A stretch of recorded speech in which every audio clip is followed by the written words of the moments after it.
Gua Silomangling adalah sebuah situs goa peninggalan zaman Kerajaan Kediri yang terletak di kaki Gunung Klotok sekitar 7 km arah barat kota Kediri, tepatnya di Desa Waung, Kecamatan Mojoroto, Kediri, Jawa Timur. Lokasinya hanya berjarak beberapa meter dengan Museum Air Langga Kediri dan Bukit Mas Kumambang. Silomangling berasal dari kata selo yang berarti batu dan mangling yang artinya menggantung. Gua Silomangling dipercaya menjadi tempat pertapaan Dewi Kilisuci. Beliau adalah putri mahkota Raja Air Langga yang menolak menerima tahta kerajaan yang diwariskan kepadanya dan lebih memilih menjauhkan diri dari kehidupan dunia dengan cara melakukan tapa berata di Gua Silomangling. Sanggrama Wijaya Tunggadewi adalah putri Raja Air Langga yang menjadi pewaris tahta Kahuripan sejak kerajaan masih berpusat di Watanumas sampai pindah ke Kahuripan. Tokoh Sanggrama Wijaya menjabat sebagai Rakrian Mahamantri atau Putri Mahkota. Gelar lengkapnya ialah Rakrian Mahamantri Ihino Sanggrama Wijaya Dharma Prasada Utunggadewi. Saat itu pusat kerajaan sudah pindah ke Daha, Kediri. Semenjak awal Putri Mahkota Air Langga ini lebih menyukai menyepi. Kehenian Gua Silomangling dan Pucangan lebih menarik hati Sanggrama Wijaya daripada hiruk pikuk keduniawian. Sehingga akhirnya beliau memutuskan mengundurkan diri menjadi pertapa bergelar Dewi Kilisuci. Selain Dewi Kilisuci, Air Langga juga mempunyai dua orang putra bernama Lembu Amisena dan Lembu Amiluhung. Keduanya putra dari Selir. Karena pewaris tahta yang sah tidak bisa menggantikannya, Air Langga merasa perlu membagi kerajaan untuk dipimpin kedua putranya. Konstruksi Gua Silomangling yang tidak terlalu menjorok seperti halnya gua di Jawa Timur memudahkan para pengunjung untuk menyusuri kedalamannya. Dalam geremangan cahaya matahari yang menerobos di sela-sela dinding batu, tampak relief yang halus menghiasi seluruh dinding goa.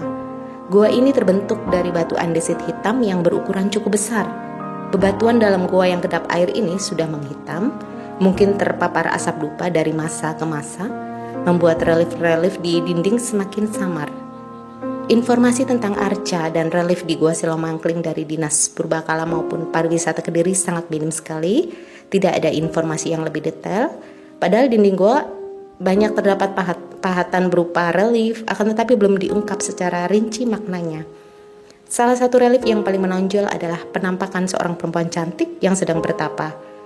Perempuan itu digambarkan tengah bersila tepat di antara dua ruangan yang berada di kanan kirinya. Mungkin perempuan cantik ini adalah penggambaran dari sang Dewi Kilisuci. Arca-arca pun banyak teronggok di halaman depan goa, walaupun sudah tidak lengkap bentuknya, tetap saja memiliki nilai sejarah yang tinggi dan tak ternilai. Ruangan dalam goa terdapat 3 bagian. Suasana dalam Gua Silomangling walaupun berukuran kecil, namun sinar matahari tidak bisa leluasa masuk. Terutama di bagian ruangan sebelah kanan, yakni ruang persembahan untuk meletakkan sesaji dan dupa. Juga ruangan sebelah kiri yang terdapat pintu masuk berukuran kecil dan tinggi, sehingga jika kita ingin memasuki ruangan pertapaan ini sedikit memanjat ya, karena letaknya yang lebih tinggi dari ruangan-ruangan gua yang lainnya. Gua ini pada saat-saat tertentu masih digunakan sebagai tempat hening oleh penganut kearifan lokal yang sangat menjunjung tinggi peninggalan para leluhur yang dianggap suci dan memiliki nilai sejarah yang tak ternilai.